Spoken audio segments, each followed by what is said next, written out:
छुपाई सच्चाई, आखिरकार महाकुंभ का असली सच आया सामने। जी हाँ दोस्तों, एक दिन बाद भी महाकुंभ में मची है अफरा तफरी।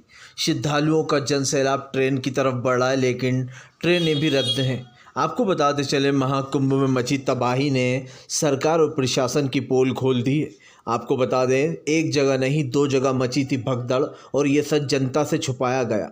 ये किसी भी चैनल पर नहीं बताया गया कि कैसे आम जनता मारी गई, कैसे एक ट्राली भरकर चप्पल, मलबा, कपड़े ले जाए गए। आखिरकार इतने सारे आईडी जो कि पड़े हुए मिले हैं, किसके हैं? वो लोग कहाँ हैं? वो मर गए, वो ज़ख्मी हैं, या फिर वो कहीं गायब है? ये अभी तक किसी को नहीं पता है। महाकुंभ का एक ऐसा सच जो शायद सुनकर आपकी रूह कांप जाएगी, लेकिन ये सच हमेशा आपको याद रहेगा, क्योंकि ये सच ऐसा सच है कि कभी भी ज़िंदगी में अगर आपके साथ ऐसा हादसा ना हो, इसलिए आप सेफ्टी ज़रूर बरतेंगे। आपको बताते चले, महाकुंभ में मची तबाही का एक दिन बाद आया सच सामने। एक जगह नहीं दो जगह मची भगदड़, और प्रशासन, पुलिस और सरकार तीनों ने इस बात को जनता से छुपाया है।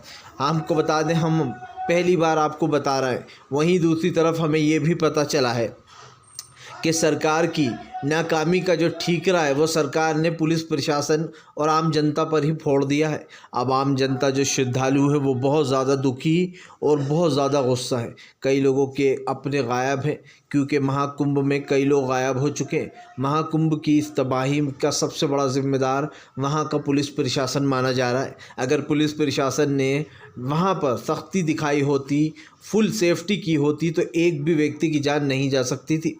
मलबा भरकर, आप समझिए, एक ट्राली भरकर चप्पल और कपड़े मिले हैं। आखिरकार इतने सारे लोग गए तो गए कहाँ? अभी भी पुलिस से पूछताछ चल रही है कि उनके जिन लोगों के रिश्तेदार हैं, जिन लोगों ने अपनों को खो दिया, उनको लगातार वो ढूंढते फिर रहा है। शायद इस आस में, क्योंकि कुछ लोगों को ये भी लग रहा है कि उनके अपने शायद ज़िंदा हों, लेकिन अगर ज़िंदा नहीं हैं और वो मर चुके हैं तो फिर उनकी लाशें कहाँ हैं? ये सबसे बड़ा सवाल बनता है। कहीं ऐसा तो नहीं कि सरकार ने उन लाशों को ठिकाने लगा दिया हो, क्योंकि कई सवाल ऐसे खड़े हो गए। ऐसा दूसरी तरफ हमें ये भी पता चला, परिवारों ने रो रो कर बताया कि कैसे उनके सामने ही ये भगदड़ मची थी, और भगदड़ मचने के तुरंत बाद ही वहाँ पर तबाही जैसा मंजर हो गया। लोग एक दूसरे के ऊपर चढ़ने लगे, कुचलते हुए बुज़ुर्ग, महिलाओं और बच्चों को वहाँ से लोग निकल गए। आपको बताते चले, कई ऐसे परिवार हैं जिन्होंने अपनी बेटियों को खो दिया है, किसी ने अपनी माँ को तो किसी ने अपने बेटे को। सब लोग एक दूसरे को ढूंढने में लगे हुए हैं। लेकिन आज महाकुंभ का एक दिन हो गया है, या फिर यूँ कहते कि ये दूसरा दिन है। 2 दिन बाद भी पता नहीं चल पा रहा है कि वो लोग कहाँ पर हैं। वहीं दूसरी तरफ योगी सरकार ने आश्वासन दिया है कि वो इसमें जनता की हेल्प करेंगे, और वो आप लोगों की हेल्प करना चाहते हैं। लेकिन आपको बताते चले, सवाल फिर से वही उठ रहा है कि अगर हेल्प करने की नौबत क्यों आई? अगर वहाँ पर पुख्ता इंतज़ामात होते तो ऐसी चीज़ कभी नहीं हो सकती थी। आपको बताते चले, श्रद्धालुओं की भीड़ जब पूरी तरीके से बेकाबू हो गई तो सरकार के ऊपर सवाल उठना शुरू हो गए। ऐसा दूसरी तरफ अखिलेश यादव ने सरकार से सवाल पूछा है कि जो श्रद्धालु खो गए हैं, या फिर जिन श्रद्धालुओं के साथ ये सब कुछ घटना घटी, इसका जिम्मेदार कौन है? आपका पुलिस प्रशासन या सीधी सरकार? अखिलेश यादव जो कि समाजवादी पार्टी के नेता हैं, उन्होंने सवाल उठाए हैं बीजेपी पर। उन्होंने कहा है कि फ़िलहाल ये सरकार की नाकामी है जिसकी वजह से ये सब कुछ हुआ, क्योंकि अगर सरकार ध्यान देती और उसको पता था कि इतने ज़्यादा तादाद में लोग आएंगे, श्रद्धालु आएंगे, तो उनका पहले से ही पुख्ता इंतज़ाम करना चाहिए था।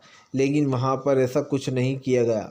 आपको बताता चलूँ, लाशें अभी भी मिल रही हैं, अभी भी मलबे में दबी हुई कई चीज़ें मिल रही हैं।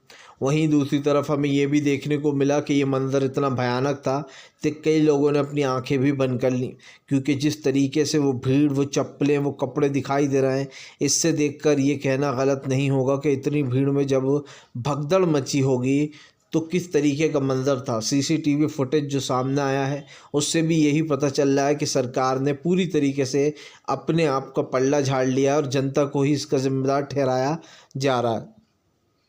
लेकिन सच ये है कि जनता नहीं, बल्कि पुलिस प्रशासन की लापरवाही से ये हुआ है। जो लोग मारे गए हैं वो अब कभी वापस नहीं आएंगे। महाकुंभ में वो आए थे कि उनके साथ अच्छा होगा, उनके परिवार की वृद्धि होगी, उनके परिवार में सुख शांति आएगी, लेकिन यहाँ तो उनके साथ ही गलत हो गया। वीडियो अच्छा लगे तो लाइक करिए और चैनल को अभी सब्सक्राइब